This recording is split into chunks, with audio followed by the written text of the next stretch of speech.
are walking in harmony. I can be carefree. Yes, with you around it's easy. You make me happy. Protéger notre vie privée, est-ce encore possible à l'ère numérique? Les révélations d'Edward Snowden sur l'ampleur de l'espionnage américain ont quelque peu réveillé les consciences en Europe. Tout ce que nous faisons sur le net est épié et enregistré, aussi bien par les États que par les compagnies privées.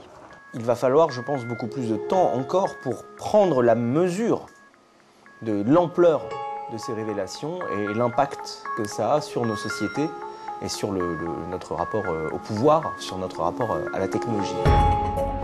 Il y a 7 mois, le scandale éclate autour du programme PRISM. On apprend que sous couvert de lutte antiterroriste, les services de renseignement des États-Unis ont collecté via les géants américains du net les données personnelles de millions de personnes dans le monde. Une collecte massive et indiscriminée. Au-delà des tensions diplomatiques, l'affaire a eu le mérite d'ouvrir un débat sur un enjeu majeur de notre époque. La production massive de données via le net, autrement appelée Big Data, est-elle vouée à devenir un Big Brother? À Paris, une association est en pointe dans la lutte pour les droits et les libertés à l'ère numérique, la Quadrature du Net. Un de ses fondateurs souligne le problème posé par l'hégémonie des grands groupes américains. Leurs modèles technologiques et économiques sont basés sur la collecte maximale des données de tout le monde. Et donc c'est cette hypercentralisation des données qui est une des racines, un des piliers de la surveillance de masse. Des alternatives existent, clament ces cybermilitants. Exemple parmi d'autres, DuckDuckGo, un moteur de recherche qui ne stocke aucune information personnelle. Une des clés, selon l'association, faire évoluer les mentalités. Ils dénoncent notamment la vision trompeuse d'un monde partagé entre les experts en informatique et les autres. D'un côté, il y a le produit qu'on sort de sa boîte qui marche tout seul, qui est facile, qui est user-friendly.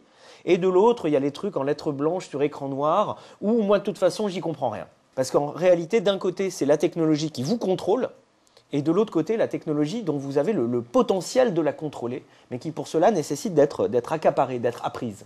Je suis convaincu qu'au XXIe siècle, ne pas savoir dire où sont situées ces données, ne pas savoir expliquer la nature de l'architecture de son système de communication, sera l'équivalent d'être illettré et d'avoir toute la journée à signer des contrats sans savoir les lire. En Europe, la protection de la vie privée est considérée comme un droit fondamental. Dans chaque pays, une autorité publique est chargée de la protéger. En France, il s'agit de la CNIL, la Commission nationale informatique et liberté. Sa présidente refuse de voir dans ce scandale un échec des autorités nationales de contrôle. Elle appelle en revanche à une réponse politique et juridique claire au niveau européen. Bonjour. Bienvenue. S'il y avait un échec, ce serait si l'Europe n'était pas capable de se mettre en ordre de marche par rapport et à la suite d'une affaire telle que l'affaire PRISM. Donc moi je crois qu'au contraire, ça doit nous donner un influx supplémentaire pour négocier le nouveau cadre juridique européen, pour développer une politique industrielle sur ces questions en Europe et encore une fois pour avoir un cadre de coopération entre services de renseignement entre l'Europe et les États-Unis qui soit existant. Aujourd'hui, il n'y en a pas. Ici à Bruxelles, la bataille fait rage depuis 3 ans autour de la réforme de la législation européenne sur la protection des données. Une bataille longue et complexe dans laquelle le lobbying des géants américains du net est particulièrement virulent. Droit à l'oubli, consentement explicite des usagers, traitement des données, les sujets sont nombreux. L'objectif, créer un cadre législatif clair à travers les pays de l'Union. Fin octobre, un texte a finalement été approuvé par une commission du Parlement européen. Mais les débats se poursuivent encore avec la Commission et les États membres.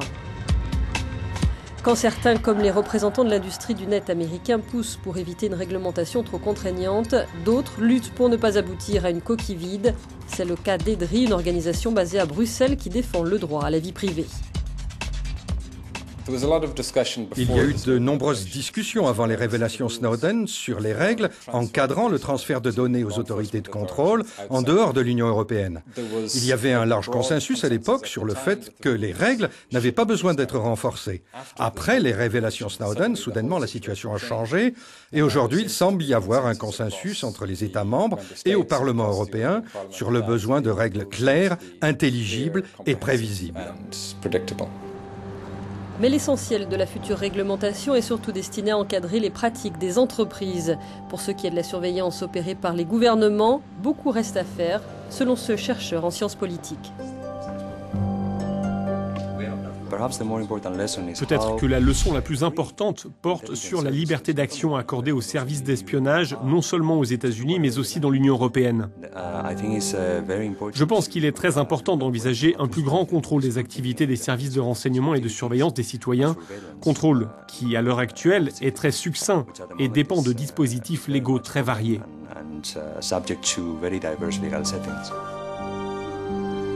Dans nos vies connectées, la vigilance devrait être forte pour que les enjeux économiques et sécuritaires ne prennent pas définitivement le dessus sur notre droit à la vie privée.